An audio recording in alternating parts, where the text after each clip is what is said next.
Dinas Pendidikan Sumatera Barat menyebutkan masih ada 169 SMA di Sumbar yang masih memiliki daya tampung penerimaan peserta didik baru atau PPDB tahun 2023.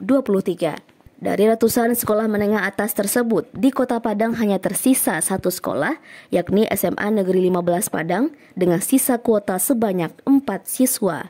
Sementara itu 168 SMA lainnya tersebar di luar Kota Padang, yakni 2 sekolah di Kota Bukit Tinggi, 1 di Padang Panjang, 17 di Agam, 18 di Padang Pariaman, 5 di Kota Pariaman, 8 di Pasaman Barat, 7 di Pasaman, dan 2 sekolah di Kota Solo.